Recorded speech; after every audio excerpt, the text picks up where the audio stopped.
vamos a hablar sobre lo que es la justicia restaurativa y la justicia retributiva. Entonces, vamos a hablar primero de los fines. En cuanto a los fines de la justicia retributiva, entonces tiene como fin la reparación integral de la víctima. Su objetivo principal es esa reparación para así prevenir que se vuelva a generar el daño. Es decir, busca evitar que el daño vuelva a ocurrir. Por eso va a buscar una arreglo entre la víctima, el victimario y la comunidad que ha estado involucrada. La justicia retributiva al fin es sancionar al que comete el delito, entonces con un castigo que sea equiparable al daño que ha cometido. Entonces lo que va a pretender es como una especie de venganza por ese delito, dándole al victimario un castigo con el fin de que eso no se vuelva a repetir. En cuanto a la justicia, allá la concepción de delito para cada uno. Para la justicia retributiva, el delito comprende tanto el daño que se le causó a la víctima, los que hacen parte del entorno social, es decir, la comunidad, y también a quien causó ese delito. Entonces es considerado como un conflicto entre personas. El delito entonces se va a ver como dentro de todo un ambiente moral, social, económico y político. En cuanto a la concepción de delito para la justicia retributiva, entonces el delito es visto como una transgresión a la ley, es decir, como una violación a la norma y a los derechos, lo que hace que el problema sea exclusivamente entre el delincuente y el Estado. En cuanto a los actores, entonces en la justicia retributiva tenemos que los actores son 4, la víctima, el victimario, el Estado y la comunidad. Todos los actores van a buscar en colaborar en la resolución del problema para que de esa manera se van a compartir sentimientos generados por ese delito o daño que se causó y de esa manera se pueda crear un plan de acción para reparar ese daño y se pueda prevenir su repetición, que es como el fin de la justicia restaurativa. Por otra parte, el Estado va a intervenir como un tercer mediador para que se puedan llegar a acuerdos de una manera pacífica con el fin de no sancionar, o sea, no tiene el fin de sancionar, sino de prevenir. Los actores de la justicia retributiva van a ser dos, como les había dicho anteriormente, que son el delincuente del Estado o el victimario del Estado. Entonces, los roles van a ser, el Estado va a imponer un castigo para esa manera de retribuir el daño que fue causado a una víctima, para proteger de la seguridad jurídica y proteger los derechos humanos de las personas. El delincuente lo que le va a corresponder es cumplir esa sanción que se le ha impuesto por parte del Estado y va a estar como orientada en esa sanción. El Estado lo que va a hacer es va a intervenir como un ente sancionador a quien produjo ese daño y también tiene el deber de reparar lo que se le produjo a las víctimas.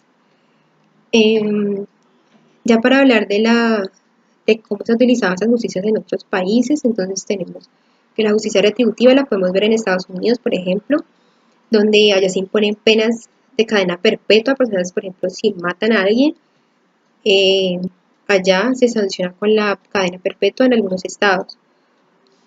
Esto es porque allá la justicia se basa en la proporción del delito causado.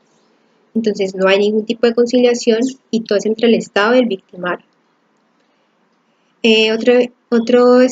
Otro país ya donde se ha usado la justicia restaurativa es en Brasil, donde han buscado integrar en su legislación cosas de la justicia restaurativa para que así tengan un sistema centrado en la víctima que busque repararle el daño, es decir, se han buscado espacios donde se pueda involucrar la comunidad, la víctima, el victimario, para así reconstruir el tejido social.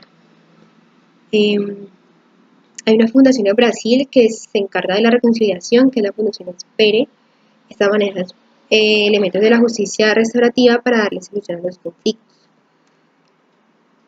Un ejemplo, un escenario o escenarios que se podría usar la justicia restaurativa y la justicia retributiva. Entonces, la justicia restaurativa se puede usar, por ejemplo, en colegios donde se hayan dado